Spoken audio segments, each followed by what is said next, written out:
오늘 우리에게 주신 하나님 말씀은 호세아서 6장 6절 말씀입니다. 구약 성경 호세아서 6장 6절 말씀 봉독하겠습니다. 나는 인애를 원하고 제사를 원하지 아니하며 번제보다 하나님 아는 것을 원하노라. 아멘. 제가 이탈리아에 오기 전에 제주도에서 9년 동안 사역을 하다가 왔습니다. 서귀포 교회에서 있었는데 서귀포 지역에 가보시면 안덕이라는 곳이 있습니다. 그런데 그곳에 바다를 바라보고 엄청 큰 절이 하나 있는데 그곳의 특색이 뭐냐면 불상이 큰 게 하나가 있습니다. 그냥 큰 정도가 아니고 우리가 서서 봤을 때 와 크다 이 정도가 아니라 저 밑에서 차 안에서 봤는데도 진짜 크다라고 표현할 정도로 엄청 큰 불상이 하나 있습니다. 저희 아이들을 데리고 차를 타고 이게 쭉 가다가 저희 아이들이 물어봅니다. 아빠 저게 뭐예요? 라고 물어보면 그때 제가 그 순간에 여러 고민을 좀 했습니다. 이걸 어떻게 설명을 해줄까? 불교부터 시작을 해서 스님에서부터 시작해서 불상을 다 얘기를 해줘야 되나 그러다가 간단하게 한마디로 설명을 해줬습니다. 저게 우상이야. 그랬더니 저희 아이들이 그때부터 우상이라고 하면 딱 처음 떠오르는 게 그 불상입니다.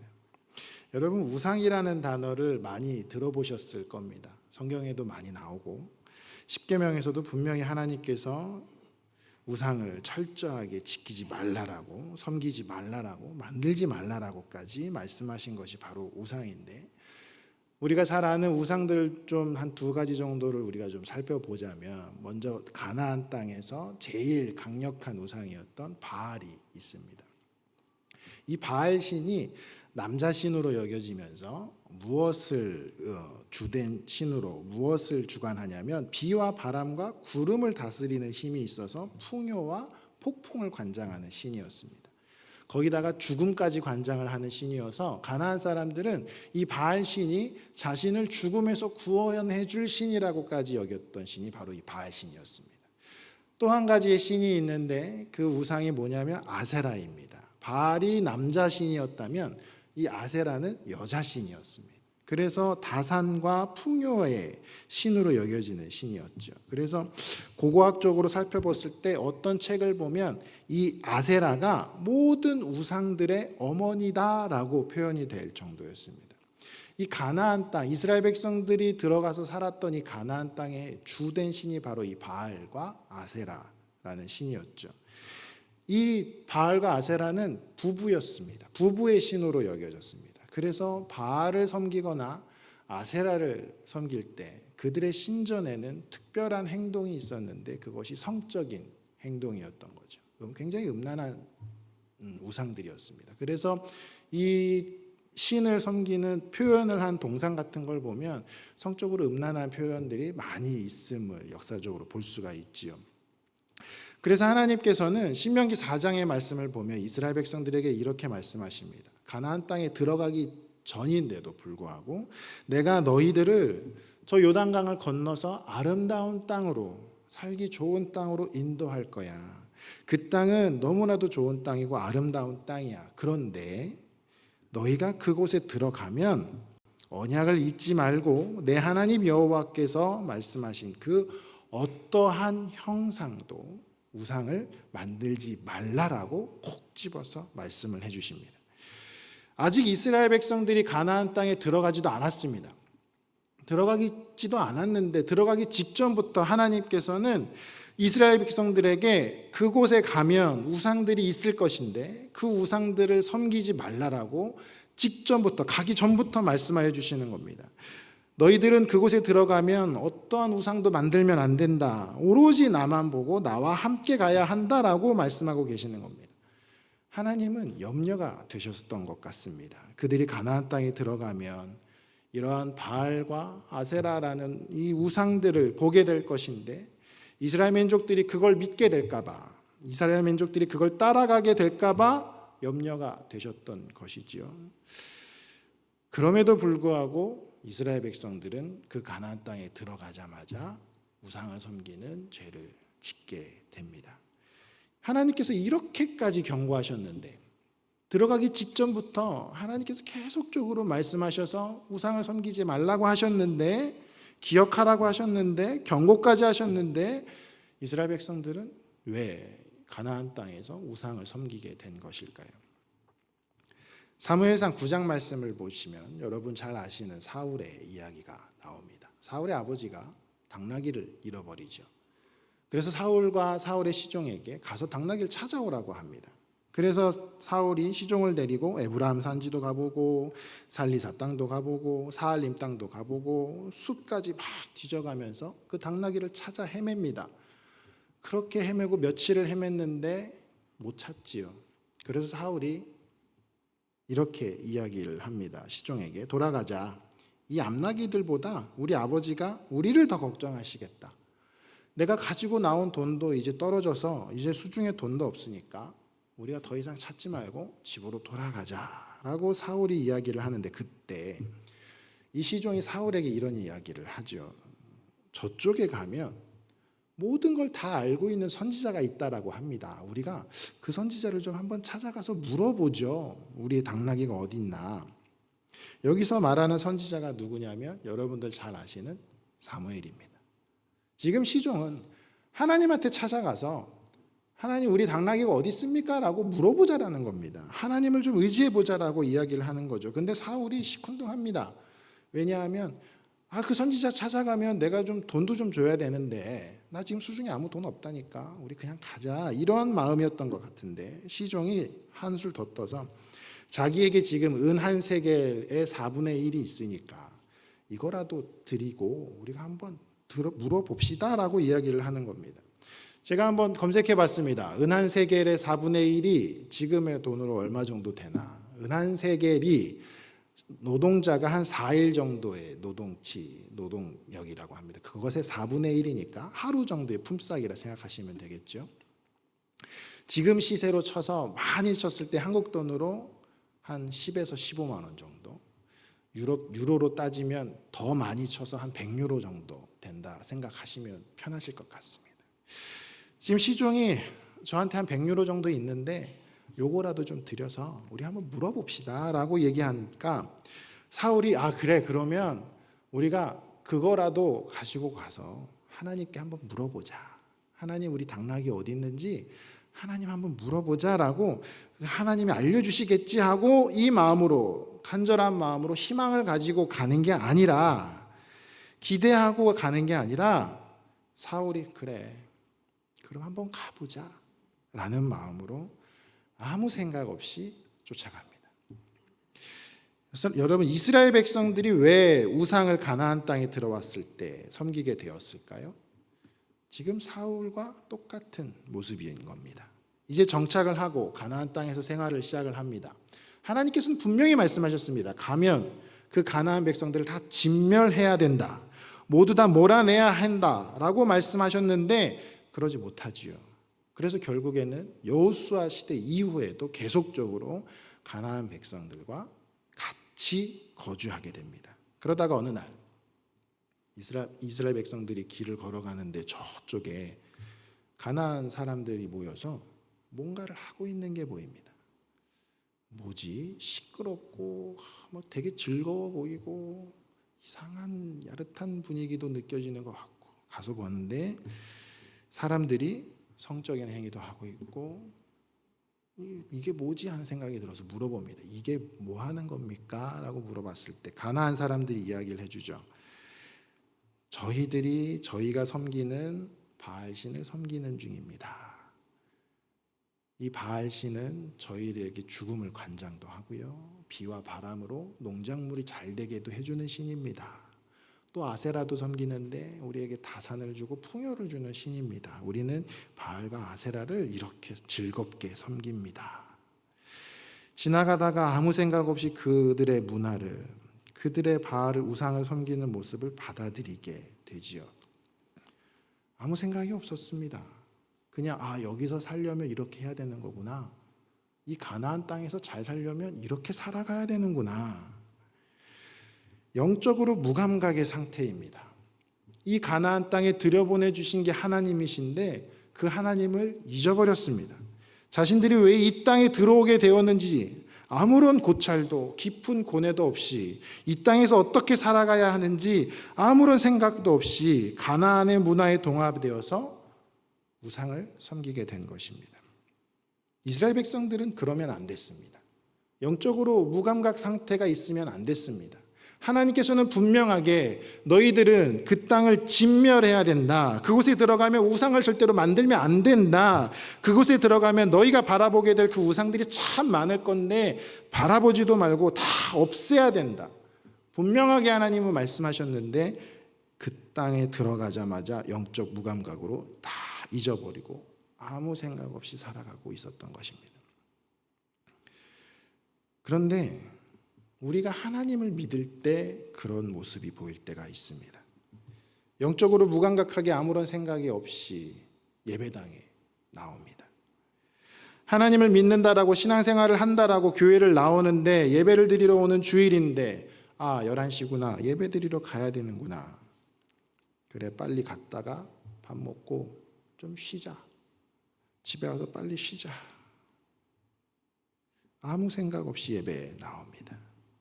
이사야 29장 13절 말씀을 보시면 하나님이 이렇게 말씀하시죠. 주께서 이르시되 이 백성이 입으로는 나를 가까이 하며 입술로는 나를 공경하나 그들의 마음은 내게서 멀리 떠났나니 그들이 나를 경외함은 사람의 계명으로 가르침을 받았을 뿐이라. 입으로는 예배를 드린다고 하지만 입으로는 나는 하나님을 믿는다라고 하지만 그 마음은 실제로 그 마음의 중심은 하나님에 있지 않다라는 것입니다. 은혜 받을 생각이 없습니다. 간구함이 없습니다. 그저 와서 앉아 있는 겁니다. 신앙생활도 마찬가지죠. 아무 생각 없이 신앙생활 하는 것, 말씀을 보는데 그냥 책 보듯이 넘어갑니다. 이 말씀 속에서 하나님의 그 뜻을, 하나님의 마음을 발견할 마음이 1도 없습니다. 기도를 하는데 늘 매일 하던 똑같은 반복된 멘트로 그 기도에 마음이 들어가 있지 않진 않으십니까? 죄를 가볍게 여기진 않으십니까? 회개를 하는데 회개할 수 있는 것에 감사하지 않고 회개하면 용서해 주니까 또 죄 저질러도 되겠지라는 은연중 내 생각에 그것이 들어가 있어서 아무런 거리낌 없이 거룩한 부담감 없이 너무나도 당연스럽게 회개를 하고 계시진 않으십니까? 그것이 이스라엘 백성들이 우상을 받아들일 때의 모습입니다. 바꿔 말하면 하나님을 하나님으로 모시는 게 아니라 우상으로 모시고 있는 것이라는 겁니다. 오늘 주보를 보시면 오늘 제목이 제가 하나님을 땡땡땡 별표시로 이렇게 써놨습니다. 우리가 어떠한 모습으로 하나님을 모시고 있는가를 살펴보자라는 거죠. 우리가 이렇게 영적 무감각 상태로 신앙생활을 하면 그것은 하나님을 우상으로 모시는 것이라는 겁니다. 바알신을 섬기는데 아무런 거리낌 없이 아무런 생각 없이 영적 무감각한 상태로 섬겼던 것처럼 가나안 땅에 들어가 보니까 바알신을 섬기는구나. 그럼 나도 섬겨야지.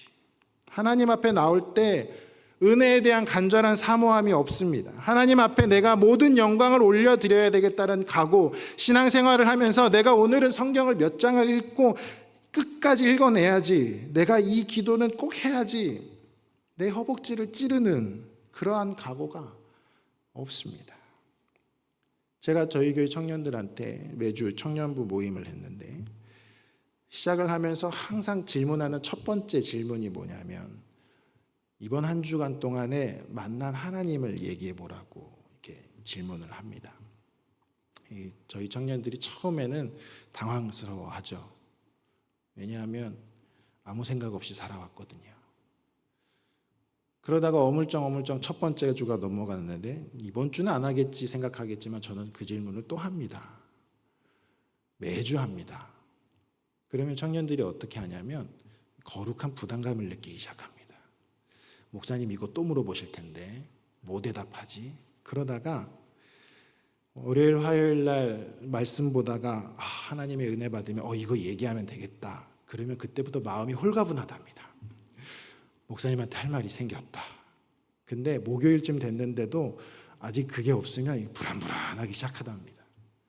그러면 더 말씀 보기 시작을 하는 겁니다. 제가 청년들한테 얘기해 줍니다. 옛날에 우리 조선시대의 여인들은 이 비녀를 가지고 있었는데 이 비녀가 머리를 꽂아주는 용도도 있지만 자신의 순결을 지키고 정결을 지키고 자신의 마음속으로 무엇인가 절제해야 되고 참아야 할 때 여인들이 비녀를 뽑아서 자신의 허벅지를 찔리며 참았다더라. 말씀 보고 기도하는 그 자리를 지키려고 할 때 너희들의 그 허벅지를 찌르는 심정으로 해야 돼.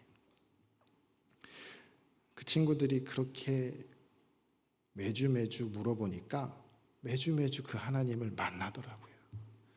매주 만난 하나님이 다르더라고요. 여러분은 어떠한 마음으로 신앙생활을 하고 계십니까? 우리 이리노 목사님께서 여러분들에게 매주 오늘은 어떤 하나님을 만나셨습니까? 라고 물어보시면 대답하실 만난 하나님이 계십니까? 아무 생각 없이 사는 것, 그건 하나님을 우상으로 섬기는 겁니다. 아무 생각 없이 내가 절제해야 되는 것들을 절제하지 못하고 내가 참아야 될 것들을 참지 못하고 하나님 앞에서 나를 죽이지 못하고 살아가는 것, 그것이 내가 하나님을 우상으로 모시고 살아가는 것입니다. 두 번째로 우리가 하나님을 우상처럼 섬기고 있는지 아닌지는 우리가 하나님께 무엇을 바라고 있는지를 보면 알 수가 있습니다.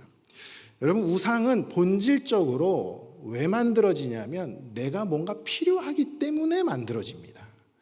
가나안 땅의 바알신과 아세라신이 왜 대표적인 우상이 된 거냐면 이들의 삶에서 필요한 걸 충족시켜주는 신들이었기 때문입니다. 바알신은 그 농작물이 잘 되기 위해서 비와 바람을 관장하는 신이었기 때문에 이 바알신을 섬김으로 인해서 1년에 한 해의 농사가 잘 될 거라 생각이 됐습니다. 아세라신은 다산을 다스리는 신이었기 때문에 자신들의 가정이 더욱더 잘 늘어나는 풍요로운 삶을 살게 해주는 신이라 생각을 했습니다. 반대로 이 가나안 땅은 여러분 잘 아시다시피 태양볕이 굉장히 내리쬐는 땅이었습니다. 그래서 오죽했으면 하나님이 구름 기둥으로 가려주지 않으셨습니까? 그래서 이 가나안 땅에는 태양신이 필요가 없습니다.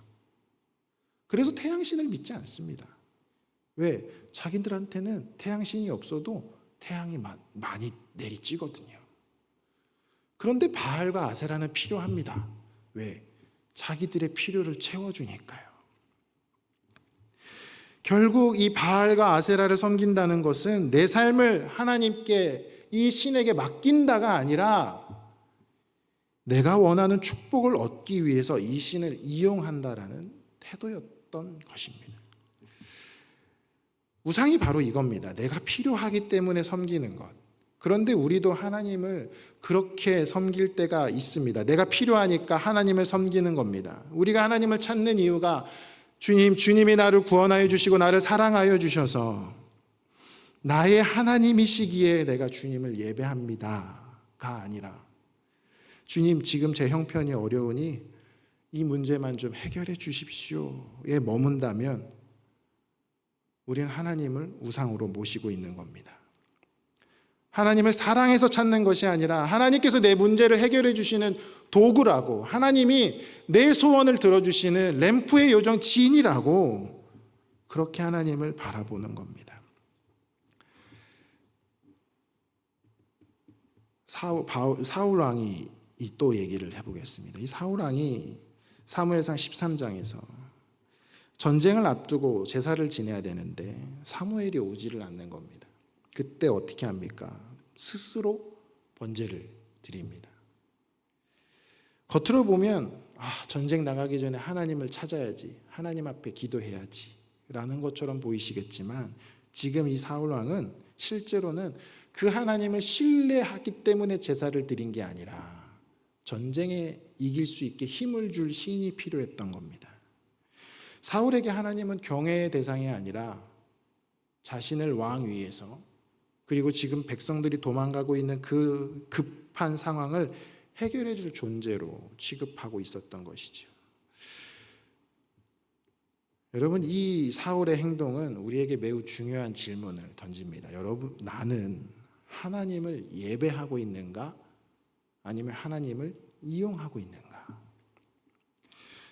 여러분, 기도하실 겁니다. 기도는 하나님과의 교제이지만 때로는 그 기도가 오직 내 소원만을 중심으로 돌아갈 때가 있지요. 물론 하나님께서 내 입을 크게 벌리라라고 말씀하셨기에 우리의 필요를 구하는 것이 잘못이란 말씀은 아닙니다. 그런데 무엇이 먼저이고 무엇이 중요하냐? 마태복음 6장 33절에 예수님이 이렇게 말씀하셨죠. 그런즉 너희는 먼저 그 나라와 그 의를 구하라. 그리하면 이 모든 것을 너희에게 더하시리라. 예수님이 너희들이 원하는 거 구하지 마라고 말씀하신 게 아닙니다. 그것보다 먼저 그 나라와 그 의를 구하면 너희들이 필요한 그 모든 것들을 너희에게 더하여 주실 것이다라고 말씀하시는 겁니다. 하나님 나라를 먼저 구한다는 것은 내 필요보다 하나님의 뜻과 통치를 우선시하고 내 삶의 목적을 하나님의 영광에 맞추는 것, 너희는 먼저 그 나라와 그 일을 구하라. 그러므로 우리는 계속적으로 점검해 보아야 합니다. 여러분들 오늘 집에 돌아가셔서 제가 검사는 하지 않겠지만 숙제를 하나 내드리겠습니다. 집에 돌아가서 여러분들이 하시는 기도 제목들의 리스트를 한번 적어보시기 바랍니다. 그리고 한번 살펴보십시오. 내가 나의 것만을 구하고 있는가? 먼저 그 나라와 그 일을 먼저 구하고 있는가? 내가 구하는 것이 정말 하나님 맞나? 아니면 하나님이 주실 결과만을 보고 있는 건 아닌가? 내가 사모하는 것은 나와 함께하여 주시는 하나님의 얼굴인가? 아니면 나의 필요를 채워주시려는 하나님의 손인가? 이 질문 앞에 우리가 서면 우리의 신앙이 보입니다. 하나님은 우리의 소원을 들어주시는 분이시지만 결코 우리의 소원 성취를 위한 존재는 아니십니다. 우리가 하나님을 그렇게 대할 때 신앙은 예배가 아니라 거래가 되고 말고, 따라서 참된 신앙의 고백은 이렇게 하는 겁니다. 주님, 제 필요 아실 줄 믿습니다. 그러나 제게 더 필요한 건 하나님입니다. 주님의 뜻이 제 뜻보다 앞서게 하시고 주님의 나라가 제 삶의 중심이 되게 하여 주시옵소서. 이 고백이 있을 때 비로소 우리의 기도는 우상 숭배에서 벗어나 하나님을 하나님으로 모시는 참된 예배자의 자리로 나아갈 수가 있는 겁니다. 그러면 우리가 하나님을 어떻게 모셔야 되느냐? 그게 오늘 본문 말씀 호세아서 6장 6절 말씀입니다. 우리 다시 한번 읽어볼까요? 시작. 나는 인애를 원하고 제사를 원하지 아니하며 번제보다 하나님을 아는 것을 원하노라. 아멘. 외적인 아까 이사야 말씀에서처럼 내 입으로는 하나님을 믿는다, 너희들의 행동으로는 하나님을 믿는다, 그렇게만 끝나는 것이 아니라 우리의 마음 중심과 나의 모든 것을 가지고 하나님 앞에 대하는 것, 하나님을 아는 것이 하나님을 하나님으로 모시는 첫 발걸음입니다. 여러분, 하나님을 아셔야 됩니다. 근데 알고 싶은 마음이 있어야 됩니다. 그 마음이 어디서 올까요? 그 마음은 하나님을 사랑할 때 오는 것입니다. 하나님을 내 소원을 들어드리는 진의로 생각한다면, 내 필요를 채워주는 하나님의 손만을 바라보는 신앙생활을 하신다면 하나님을 사랑하지 않습니다. 하나님을 사랑할 수 없습니다. 왜? 그렇게 됐을 땐 내 필요가 채워지지 않을 때 하나님을 원망하게 되거든요. 그런데 진정으로 이 마음을 다해서 하나님을 사랑하고 하나님을 하나님으로 모시면 하나님이 노라고 하셔도 그 길이 은혜인 줄 믿음으로 고백하게 되어지는 겁니다. 주님의 손을 구하는 것이 아니라 하나님의 얼굴을 구하시는 여러분들 되시길 바랍니다. 입으로만 그리스도인이라고 하시는 것이 아니라 마음을 다해서 하나님을 사랑하는 그리스도인들이 되시기를 간절히 축원합니다. 하나님께서 10계명을 주셨지요. 1계명부터 10가지의 계명을 주셨는데 1계명부터 너는 나 이외에 다른 신을 섬기지 마라, 우상을 만들지 말아라, 안식일을 거룩하게 지켜라, 이러한 10계명을 말씀해 주셨는데 예수님께서 신약시대에 넘어오셔서 내가 새로운 계명을 줄게라고 하셨지만 정작 새로운 계명이 아니라 그 기존의 10계명을 더 쉽게 풀어주셨지요. 1계명부터 4계명까지의 계명을 한마디로 정의하십니다. 하나님을 사랑해라. 5계명부터 10계명까지를 또 한마디로 정의하시죠. 내 이웃을 내 몸과 같이 사랑해라. 사랑입니다. 예수님이 새롭게 말씀하신 계명은 사랑입니다. 어떻게 하나님을 사랑합니까? 1계명부터 4계명이 어떻게 하나님을 사랑하는 겁니까? 너희 마음속에서 너는 나 이외에 다른 신을 섬기지 말라. 너의 마음속에서 나를 경히 여기지 말아라. 너의 마음속에서 날 떠나보내지 말라. 다른 우상을 삼가지 말아라. 나는 항상 너의 마음속에 있다. 내 이름을 망령되이 여기지 말라. 나를 귀하게 여겨라. 나를 사랑하여라. 안식일을 거룩하게 지켜라. 나를 기억해라. 하나님을 사랑하고 계속적으로 우리에게 말씀하여 주고 계신 겁니다. 하나님께서 우리에게 너 뭐해라, 너 뭐해라, 너 이거 해야 돼 이렇게 말씀하시는 것이 아니라 하나님을 사랑해라. 하나님을 하나님으로 모셔라 라고 말씀하시는 겁니다. 말씀을 마치겠습니다. 우리는 더 이상 바알과 아세라를 쫓던 옛사람이 아닙니다. 예수 그리스도의 은혜로 죄에 대하여 죽고 하나님에 대하여 산 자로 그리스도와 함께 십자가에 못 박혀 이제는 은혜로 새로 지음받은 하나님의 작품으로 살아가도록 지음받은 존재들입니다. 부르심을 받은 존재들입니다. 그러면 우리는 하나님을 예배하는 이 자리에 아무 생각 없이 오시면 안 됩니다. 은혜를 사모하는 마음으로, 오늘 하나님이 나에게 어떤 말씀을 하실까 기대하는 마음으로, 하나님께 내가 어떻게 영광을 올려드릴 수 있을까 고민하고 준비하고 하나님 앞에 나아가는 마음으로, 이제는 내 소원이 내 신앙의 중심이 아니라 그리스도께서 내 안에 사는 것이 중심이 되어야 하며 우리의 삶 전체가 주님께 드려지는 산 제사가 되어야 할 것입니다. 그러므로 여러분 오늘 결단하시기 바랍니다. 더 이상 하나님을 이용하지 말고 하나님을 경배하시기 바랍니다.